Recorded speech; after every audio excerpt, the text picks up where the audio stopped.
to just apply to, I mean, if you're trying to take something away from how it is at the present, you're still rejecting the world in some sense. Whether you want to go back or forward or sideways is then may depend on the theology or political attitudes of the group. So I suppose I'd like to interrogate your world transforming category and say, well, is it, but it's because world rejectors are aiming for transformation. That's very much in Roy Wallace's work. They want to sweep away a world order which is wrong. So I'm wondering if there's such a big difference as you suggest there may be between world transforming and world rejecting. Okay, and where you go with that rejection then may differ between groups. But you see, I'm falling back into this. I like these broad, theories that might fit all groups. There's no reason why this shouldn't fit Catholics or any other religious group. So we'll see. I look forward to hearing your paper later. Then we'll have some conversation. Yeah. Thank you very much. I'm from the University of Stavanger. I found your lecture very interesting also because I worked with the dissenter history in Norway. And at one time the dissenter groups in Norway sent a letter to the King of Norway where they said, does the state have better citizens? So it's kind of the issue you have been talked about. They wanted to be citizens. Yes. So my question or comment was that in the Norwegian dissenter history, it seems to me that actually from the beginning that there has been more of denominationalism and accommodation than prophecy and resistance. Already from the start they tried to change the laws, and could that be due to that this happened from the 19th century on? Could it be due to them being very few in Norway, never reaching more than between 3 and 5% of the population? Yeah, that's very interesting. I mean, it's in the 19th century that Quakers stopped saying they're the true church and they're part of the true church, so they're part of wider Christianity, and I suppose, well, I don't know, it might be part of a greater kind of ecumenical spirit, but we can always find new religious groups at any point that would claim to have a unique truth. Whether it's a group that was forming in the 1960s or 1970s, or so I'm not sure timing is important, but more probably the theology of the group. How radically different are they, or how wrong do they feel everyone else is? And in some ways, new groups, often need to set themselves up in opposition to something. Otherwise, why would there be a new group? I mean, we might think of Methodism, which starts off within Anglicanism, just as a reform movement, and eventually separates away. But they're not world-rejecting. They're just saying, well, these, our other Anglicans have got it wrong slightly. The emphasis is in the wrong place. And so there are new groups that I think David Martin's right start as denominations. But again, with this single axis that Kai Bjorkvist has suggested, we can just plot that immediately. They don't have to start at one end or the other. We can just say, well, they're like this at this point, and we can map them continually and map their movement, because I think that's the other thing, or map between the individual and the collective, or the popular and the organizational. So we might need different axes for different parts of the group even. Maybe between the Vatican and Catholicism in any one country, or even in any one region, or in any one reform movement. So I think it's a very useful tool, but we need to use it with a little bit of nuance.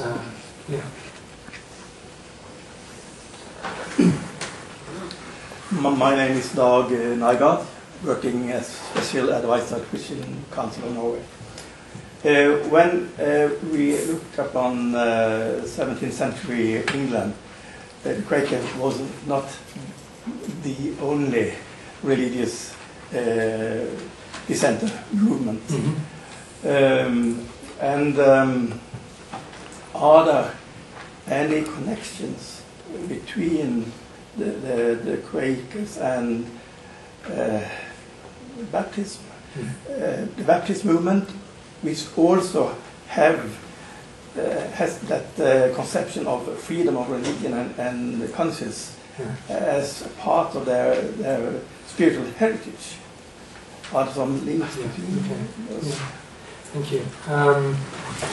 Well, George Fox spent a year with a Baptist uncle as part of his travels. And of course, General Baptists, as opposed to particular Baptists, but General Baptists also had this idea of universal salvation. So maybe he got that through there. I mean, I think there's very little that was unique to early Quakerism in terms of its ideas. They'd been around in different groups. But it's the way it's packaged, and the timing is absolutely crucial, that Quakers emerge particularly into the years of the Republic, when a lot of the other radical groups are on the back foot or have disappeared. And they're offering equality and this universal salvation in a Republic that's been a great disappointment for many of the people who'd fought for it. There's a scholar called Stephen Wright who's just completed his PhD looking for links between Baptists and Quakers. And he's concluded that there is nothing clear-cut. One of the problems, if you look at early Quaker writings, is that they don't claim any influence from anybody. They say, you know, and this was given to me by the Lord, and the Lord told me, you know, and that there's no sense that they borrowed an idea from anybody else, or even, you know, and so any trying to chart influence is very, very difficult. But what Stephen Wright did was he tried to find personal connections. He tried to find these sorts of things. And I mean, he's got a number of. I mean, there's a few people who were Baptists or Anabaptists who become Quakers, but there's no real clear. You know, his thesis is that there's no strong connections, even though other scholars earlier had suggested there might be, but he can't find any evidence for that. But I mean, you obviously have an environment in which all these ideas are being discussed, and you know, Edward Burrow, who I mentioned, is in a tract war with John Bunyan in the mid-1650s. You know, and they're having, and all these groups are kind of saying, no, it's like this, no, it's like this, and you know, you're wrong, no, you're wrong. And so there's that atmosphere, and but you know, no sense of direct linkage. Roger Cassidy, you made a statement earlier, and I was wondering if you could elaborate on it. You said that mission in some settings turns to service. Could you say more about that, and whether or not that ties into the citizenship? Yes, thank you. Yeah. I think what I meant by that was that a lot of the impetus for mission turns from the desire to convert people to the faith towards a desire to help people in need. So in Britain, the mission committees end up becoming service committees. And I mean, if we think about the people in the ships in Kent who bring Quakerism back to Norway, I think the impulse is not to convert them to Quakerism, but it's to actually feed people without food. So in a sense there we have, you know, we have service, but it's not, you know, so that mission imperative that I talked about in the 1650s, where you really are trying to convert the Pope, you know, plays out in different ways over time. Now, as Quakerism divides in the 19th century, that's not shared across all the traditions, and today, you know, 85% of Quakerism worldwide we could classify as evangelical. And that's the growth area of Quakerism. A third of all Quakers in the world live in Kenya. Large numbers in Bolivia and Peru. And that branch of Quakerism is likely to increase in proportion and size because of that emphasis on mission. So service doesn't necessarily bring people in the same way, though it may do, and obviously it has a very critical effect for Quakerism in Norway. Richard Allen, University of South Wales. Thank you, Ben, for really quite a rich paper. It covers considerable ground. I discussed with Rosemary Moore, I'm the co-editor of the second period of Quakerism. Yeah. I've said to Rosemary when we started this, we should have called it second periods. Okay. In fact, I wanted to start in 1653 because there is another division between Quakers that support Cromwell and those who believe that he is the Antichrist, even as early as 1653. Irrespective of that, what I'm interested in is how Fox, who disregards literature and the organisation of religion, ends up constructing a faith that's based on external literature and a theological base, and also creating an organisation because he knows that's the only way that the society will survive. Well, I think again the goals change. So, as you know, particularly with the ending of Second Coming rhetoric, I mean, you know, in the first decade, you know, Quakerism, I think, is framing its experience in terms of the unfolding Second Coming of Christ.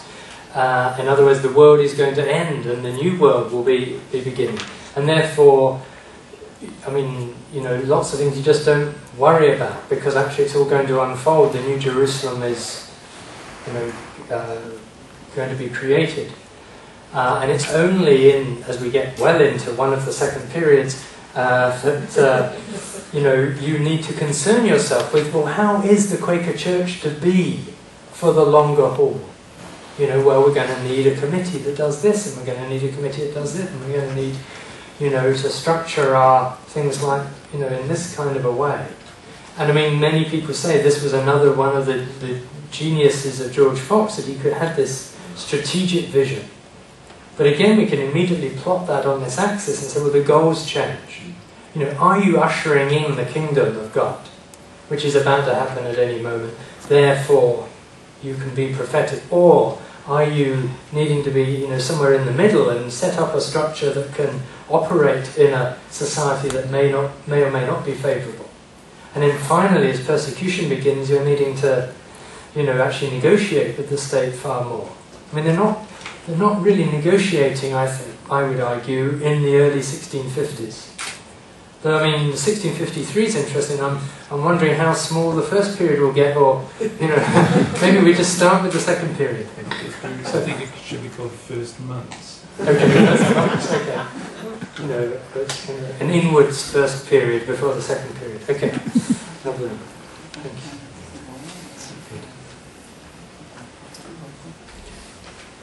See anybody asking for the floor, and it's just because it's about time for lunch. Nearly lunch. Yes. Yeah, people are they have their priorities right. Yeah. We have to end our search for truth in a little while and search for food instead. Very good. Or maybe it can be combined as well, Yeah. because there are still questions to be discussed, I think, and I certainly have some. So I would offer you to go to out the door and down the stairs, and there will be tables there for us where we can have our lunch. But we have a tough program in terms of many people with interesting issues, raising interesting issues, so we need to be back on time. So please help by doing that. Thank you so far.